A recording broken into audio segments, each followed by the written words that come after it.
Hope you're doing fine. Hope you're doing wonderful. Hope you're discoing. I hope you listen to the violin. The cello.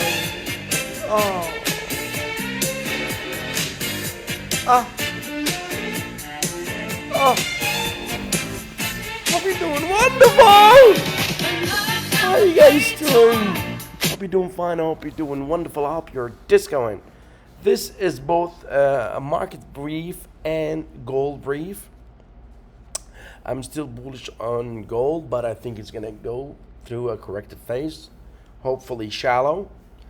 And I don't know what's going to happen in the market. But I'm all out. I got out today with beautiful, thank God, good fat profit.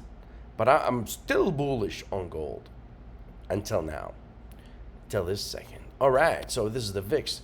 What happened today? The VIX, it closed in the green while the market in the green too. So this is not usually a good sign. Usually one of them is lying.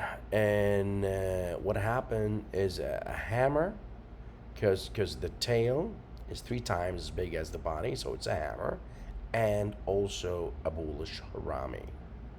Okay, for the candles, we have a bullish MACD in the VIX. It could be a kiss formation. So if we have a price expansion to the upside, it could be like this one.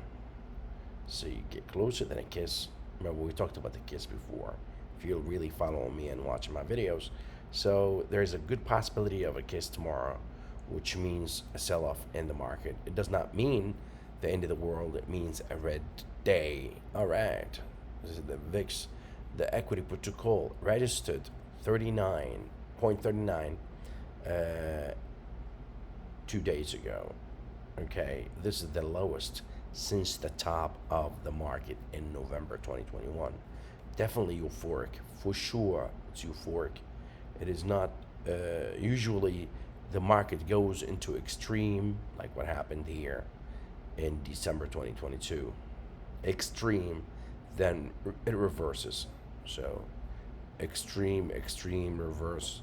And also yesterday it reverses sharply by going up 33% in one day. Usually this thing will have a follow through. So this is the equity put to call. A big reversal yesterday. The ratio is going to be updated in about 5 hours. So tomorrow we will have an updated ratio for today's action. But it registered, as I said, the lowest ratio for this year. It's extremely euphoric, and it reversed back out. That's never been good at all. So this is the Dow Transport. The Dow Transport usually lead the market, and it's in the red for the second day, while the Dow Industrial is in the green, and the S&P in the green, and the Nasdaq is like that. And also the IWM. So usually the transport leads the market. I'm not calling for a collapse. I'm calling for red days. Okay? So if this is A, the high of April 2023, and this is the B, the low of April 2023, C is the 227 Fibonacci extension. So not only we met a measured move, but also we extended it to 227. Usually this will produce pullback. Okay, so that's for the transport that supposedly lead the market. Let me look at the volume by price. Maybe it could show us something. Let's see. Now we don't have that much resistance up there, but we met a Fibonacci extension. Usually a retracement takes place after that. All right, so this is the Dow Industrial, and we are going through pipe formation. Usually you go for pipe formation before you change direction, and if you close back to back close to the upper end of the Bollinger Band, there's a good possibility that you mean revert to the 20-day moving average, which is 34,085, which means over 350 points lower. If we do that, we will confirm the negative divergence that never been good, not for the market, for anything at all. So the Dow transport underperformed the Dow Industrial, which never been good. The Dow Industrial is in negative divergence so far, and most likely would mean revert to the 20-day moving average, and this never been good before. So I'm not asking for a collapse. I'm looking for, reversion in the market. UUP, the ETF for dollar bull, and we had an extended. Usually, now the market favors the sellers. Even though we went down, we collapsed. We really collapsed, but we are definitely in buyer's zone. I'm not betting on the dollar. I promise you that. I'm really not betting on the dollar, but I would not be in gold while the dollar in UUP in buyer zone, and we have one gap, two gap, three gaps back to back. Sometimes you would have like a correction to the upside. So I understand now. Definitely, the trend is down, but usually. Usually sometimes you have a bounce back, and you closed 2 days outside of the Bollinger Band. Usually this would produce at least a bounce. Look, we had a collapse here. We closed 1-2 days, then we try to get back in, and we almost went to the 20-day moving average back in November 2022, but that was the closest to this one here. So usually if you close outside of the Bollinger Band for a couple of days, you increase the probability of a pullback. This pullback is called a correction, because definitely the trend is down. Let me look at extension, Fibonacci extensions. You have a full measured move. So okay, so now it's okay. You see the whole market now, it could be summarized by measured moves. So ABC full measured move, absolutely. The breakdown is met today, definitely, and this is not good for gold, to tell you the truth. Okay, so that's a UUP. Let's look at the yen. I think in the yen USD, we concluded the third wave, and we are definitely ready for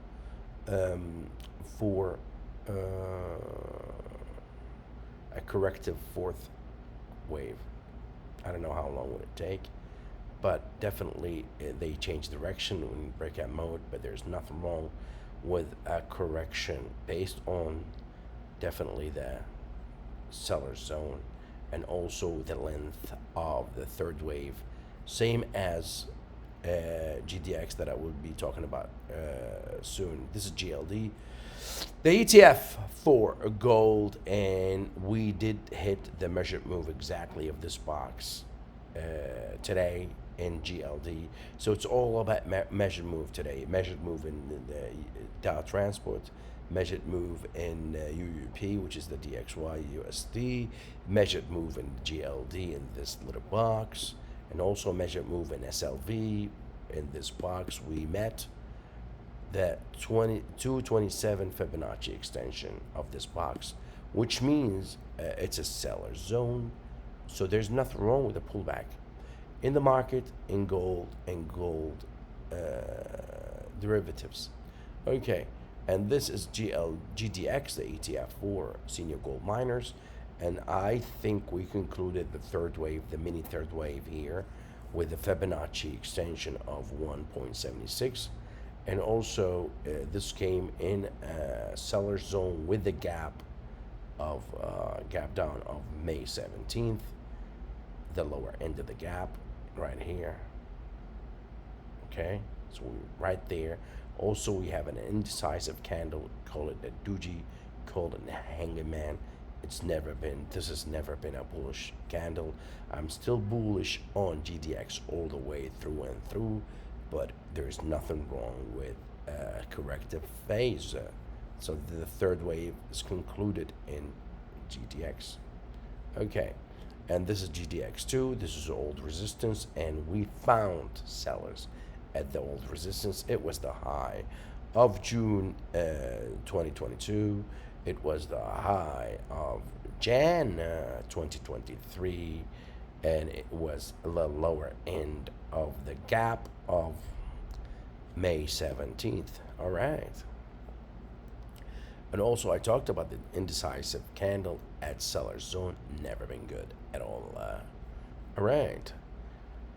Also, you closed outside of the Bollinger Band in an indecisive candle, same as this one we did back in March, and we retraced heavily back then. And I really don't know how deep this corrective wave will take. Maybe the destination in the 10-day moving average, 20-day moving average, 38%. Fibonacci retracement will take it here, which is a really good buyer zone. But I really believe the third wave, the mini third wave is concluded.